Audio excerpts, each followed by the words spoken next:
নিজে থেকে তুই সাহায্য করে দে, এই ভগবানের নামে কিছু টাকা সাহায্য করে দে। সেই আল্লাহর বান্দা তার অন্তরের মধ্যে ঈমান ছিল, বলছে বন্ধুরে আমি এর নামে একটা টাকা দিতে পারবো না। কেন? শরীয়তে অনুমতি দেয়নি। আমি এই জায়গাতে একটা টাকা তো দূরের কথা, একটা আনা আমি দিতে পারবো না। সেই লোকটি যে দিল না, অনেক প্রচেষ্টা চালালো, অনেক কিছু কথা বলা বলি হলো, সেই জায়গাতে এমন ভাবে টানাটানি হয়ে গেল, শেষের বেলায় সেই লোকটি যে টাকাটা দিল না, বলছি একটা মাছিগুলোকে মেরে দিয়ে দেই, বলছে তাও আমি দেব না। শেষের বেলায় সে আল্লাহর বান্দাকে তার বাড়িতে উড়িয়ে দেওয়া হলো। হে বাপজান আমার, সেই লোকটিকে তার বাড়িতে উড়িয়ে দেওয়া হলো, সেই লোকটির ঠিকানা আল্লাহর জান্নাতে হয়ে গেল।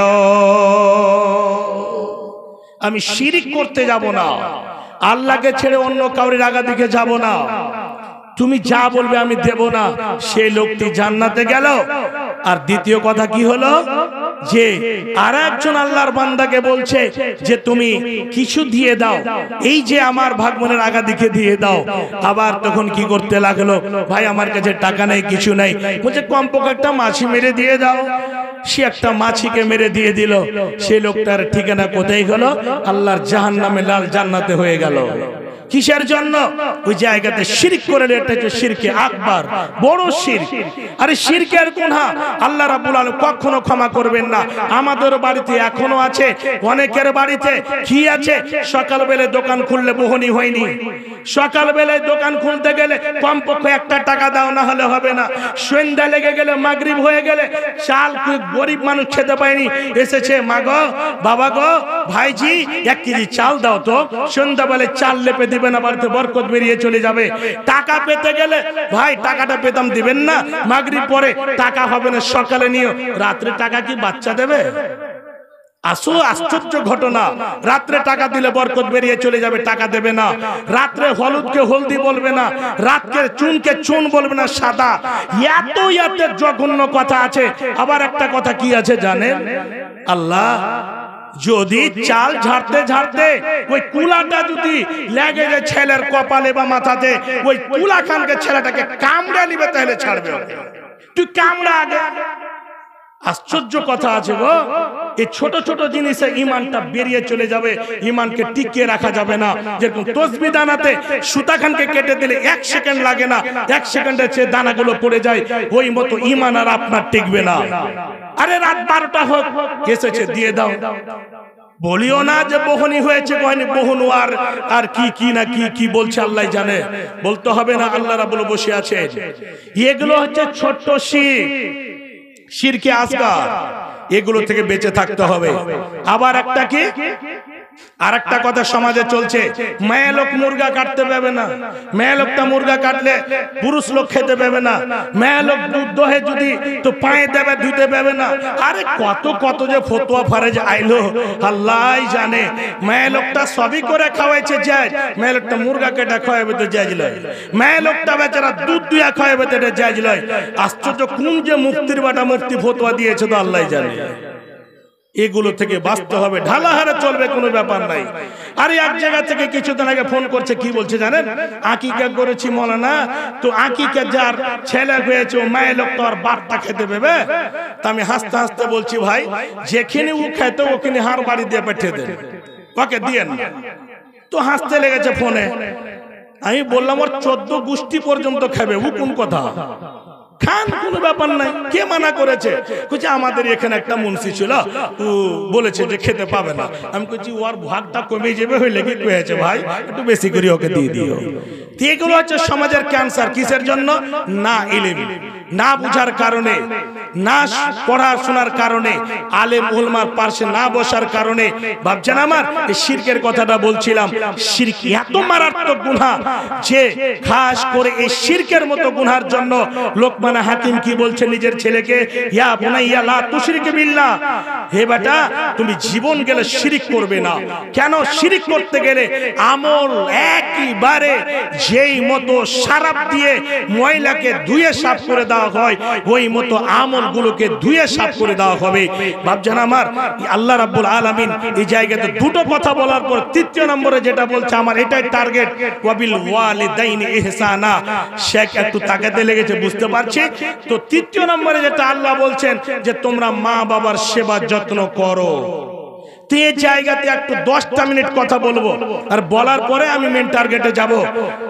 আচ্ছা বলেন তো, সব জায়গাতে গত কয় তারিখে মানিকচকে আমাকে বলছে মা বাবার হক সম্পর্কে বক্তব্য রাখেন। আমি বললাম ঠিক আছে রাখবো, কিন্তু ওর সাথে আরেকটা থাকবে, ছেলে পিলের হক মা বাবার উপর আছে কিনা। খালি সব জায়গাতে মা বাবার হক মা বাবার হক ঠিক আছে, কিন্তু মা বাবার উপরে তো ছেলে পিলের হক আছে একদম বরাবর। তো আগে মা বাবার হক না আগে ছেলে পিলের হক? তো মৌলানা বলছে যে আগে ছেলে পিলেরই হক হবে।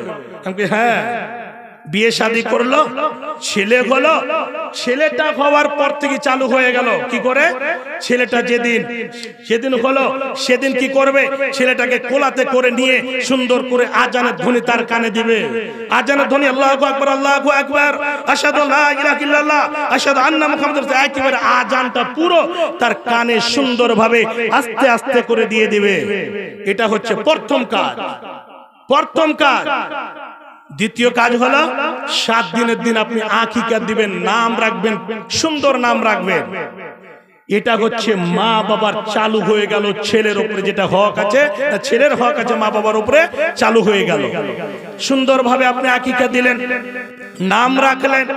আরো একটা ভালো কাজ করতে পারলে, গ্রামে যেটা ভালো মুত্তাকি পরহেজগার লোক আছে, ওই লোকটার কাছে একটা খাজুর নিয়ে গিয়ে সেই মুখে চিপিয়ে দিবে। যে লোকটা জর্দা খায় না, বিড়ি খায় না, তামাক খায় না, একদম পাক পবিত্র মুখ নিয়ে আছে, আল্লাহর ইবাদত বান্দিগি করে মুত্তাকি পরহেজগার লোক, ওই লোকটার মুখে খাজুরটা দিবেন, চাপিয়ে একটু রস ছেলেটার মুখে দেবে, একে বলে তাহান্নিক। এই তাহান্নিকটা করাবেন বিশ্বনবীর কাছে।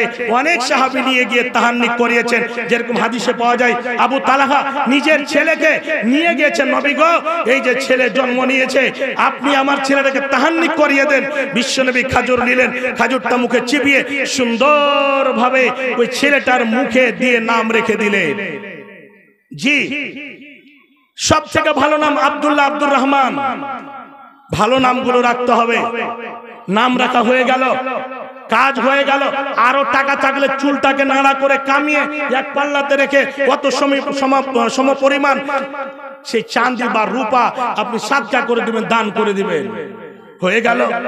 তারপরে আপনি ছেলেটাকে মানুষ করেন, করতে করতে 7 বছর হতে গেলে বিছানা আলাগ করতে হবে, ওকে শিক্ষা দিতে হবে, 10 বছর অবধি ওকে নামাজের ট্রেনিং দিতে হবে।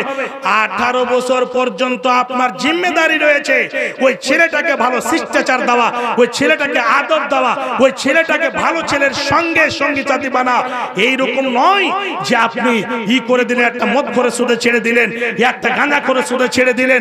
দুঃখ লাগছে, শুনে রাখেন, এই সমাজটা যদি সমাজের যারা গার্জেন, বাড়ির যারা মা বাবা, সমাজের যারা গার্জেন অভিভাবক এখনো যদি সচেতন না হয়, 2030 আস্তে আস্তে দেখবেন ওই সমস্ত যুবকদের হাতে মদের বোতল যদি না থাকে, তো বলছি আমি।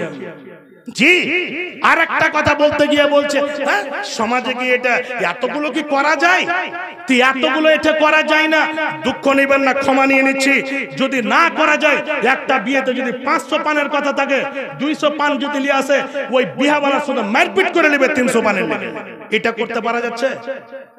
12 কিলো বাতাসা 6 কিলো বাতাসা এসে 6 কিলো কম, দরকার করলে বিয়েকে ঘুরিয়ে পাঠিয়ে দিবে।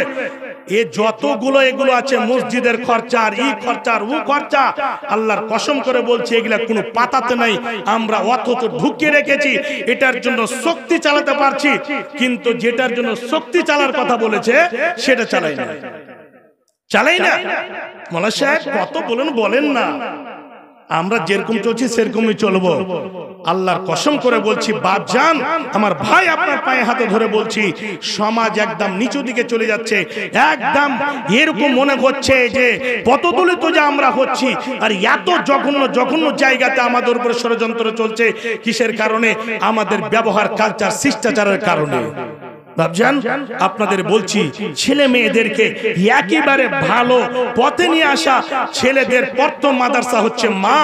মা যদি একটা ভালো হয়, মা যদি ভালো হয়, অবশ্যই ছেলে মেয়েকে ভালো পথ দিতে পারবে। আপনাদেরকে আমি বলছি কেমন মা হতে হবে, মাটা কেমন আপনাকে 1 মিনিট দেখিয়ে দিচ্ছি, তারপরে আমি আগে বাড়ছি। আব্দুল কাদের জিলানী